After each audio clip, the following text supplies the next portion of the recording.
Hi ಎಲ್ಲರಿಗೂ ನಮಸ್ಕಾರ.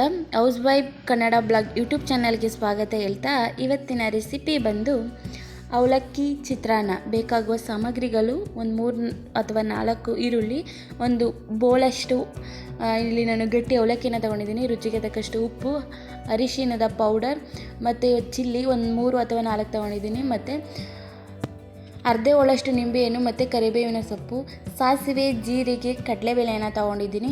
ನಾನು ಇಲ್ಲಿ ಗಟ್ಟಿ ಅವಲಕ್ಕಿಯನ್ನು ತೊಗೊಂಡಿರೋ ಕಾರಣ ನಾನು ಒಂದು 10 ನಿಮಿಷಗಳ ಕಾಲ ನಾನು ನೀರಲ್ಲಿ ನೆನೆಯೋಕ್ಕೆ ಇಟ್ಕೊತಾ ಇದ್ದೀನಿ. ಒಂದು ಸಲ ವಾಶ್ ಮಾಡಿ ನಾನು ನೀರನ್ನು ಹಾಕಿ ನೆನೆಲಿಕ್ಕೆ ಬಿಟ್ಟಿದ್ದೀನಿ. ನೋಡಿ, ಈ ಥರ ಚೆನ್ನಾಗಿ ವಾಶ್ ಮಾಡಿ ನೆನೆಲಿಕ್ಕೆ ಬಿಡಬೇಕು. ಅದು ನೆನೆಯ ಗಂಟೆ ನಾವು ಇಲ್ಲಿ ಒಗ್ಗರಣೆಯನ್ನು ಹಾಕೊಳ್ಳೋಣ. ಇವಾಗ ನಾನು ಸ್ಟವನ್ನು ಆನ್ ಮಾಡಿ ಒಂದು ಪಾತ್ರೆ ಇಟ್ಟು ಜೀರಿಗೆ, ಸಾಸಿವೆ, ಕಡಲೆಬೇಳೆ ಹಾಕಿ ನಾನು ಎಣ್ಣೆಯಲ್ಲಿ ಹಾಕಿದ್ದೀನಿ.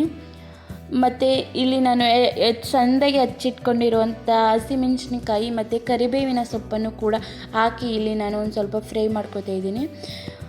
ಇವಾಗ ಒಂದು ಸ್ವಲ್ಪ ಫ್ರೈ ಮಾಡ್ಕೊಂಡ ನಂತರ ನಾನು ಇಲ್ಲಿ ಈರುಳ್ಳಿಯನ್ನು ಆ್ಯಡ್ ಮಾಡ್ತಾಯಿದ್ದೀನಿ. ಈರುಳ್ಳಿಯನ್ನು ಆ್ಯಡ್ ಮಾಡಿ ಅದನ್ನು ಚೆನ್ನಾಗಿ ಫ್ರೈ ಆಗಲು ಬಿಡ್ತಾ ಇದ್ದೀನಿ. ನಾನು ಇಲ್ಲಿ ಚೆನ್ನಾಗಿ ಫ್ರೈ ಮಾಡ್ಕೊತಾ ಇದ್ದೀನಿ.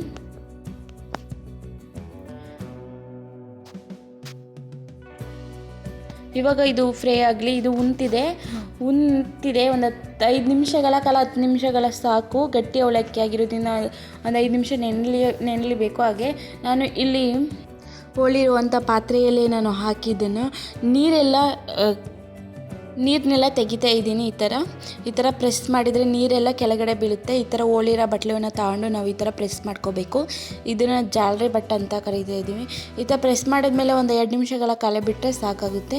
ಇವಾಗ ನಾವು ಒಂದು ಸ್ವಲ್ಪ ಫ್ರೈ ಮಾಡಿಕೊಂಡು ಒಗ್ಗರಣೆಯನ್ನು, ರುಚಿಗೆ ತಕ್ಕಷ್ಟು ಉಪ್ಪನ್ನು ಮಡಿಕೊಂಡಿದ್ವಲ್ಲ ಫಸ್ಟೇ, ಅದನ್ನು ಕೂಡ ಹಾಕಿ ಒಂದು 2 ಸ್ಪೂನಷ್ಟು ನಾನು ಅರಿಶಿಣದ ಪೌಡರನ್ನ ಕೂಡ ಹಾಕಿ ಇವಾಗ ನಾನು ಅದು ಹುಡಿಯಾಗಿ ನೋಡ್ತೀನಿ, ಕೈಯಲ್ಲಿ ಹುಡಿಯಾಗಿರುತ್ತೆ. ಈಗ ನೆಕ್ಸ್ಟ್ ನಾವು ಅದನ್ನು ಕೂಡ ಒಗ್ಗರಣೆಗೆ ಹಾಕಿ ಒಂದು ಅರ್ಧ ಹೋಳಷ್ಟು ನಿಂಬೆಯನ್ನು ಹಾಕೋಣ. ಅರ್ಧದಲ್ಲಿ ಅರ್ಧ ಹಾಕಿದ್ದೀನಿ ನಾನು ಇಲ್ಲಿ. ಜಾಸ್ತಿ ಹುಳಿ ಹಾಕೋ ಅವಶ್ಯಕತೆ ಇರಲ್ಲ, ಸಾಕು. ಒಂದು ಅರ್ಧದಲ್ಲಿ ಅರ್ಧ ಹಾಕಿ ಸಾಕು. ಜಾಸ್ತಿ ಹುಳಿ ಹಾಕೋಕೆ ಹೋಗ್ಬೇಡಿ. ಅರಿಶಿಣದ ಪೌಡರ್ ಒಂದು ಸ್ವಲ್ಪ ಮುಂದೆನೇ ಇರಲಿ, ಹಾಗಾದರೆ ತುಂಬಾ ರುಚಿಯಾಗಿರುತ್ತೆ. ಆದ ಕಾರಣ ಅಷ್ಟೇ. ಇವಾಗ ಇದನ್ನು ಚೆನ್ನಾಗಿ ನಾನು ಕಲಿಸ್ಕೊತಾ ಇದ್ದೀನಿ. ಈ ಥರ ಚೆನ್ನಾಗಿ ಮಿಕ್ಸ್ ಮಾಡ್ಕೊತಾ ಇದ್ದೀನಿ. ಇವಾಗ ಎಲ್ಲ ಮಿಕ್ಸ್ ಆಗಿದೆ, ರೆಡಿಯಾಗಿದೆ.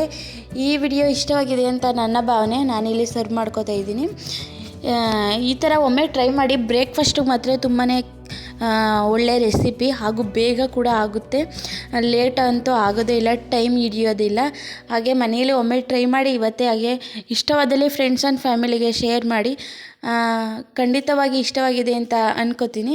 ಇಷ್ಟವಾದರೆ like and subscribe and comment ಮಾಡಿ. ಧನ್ಯವಾದಗಳು.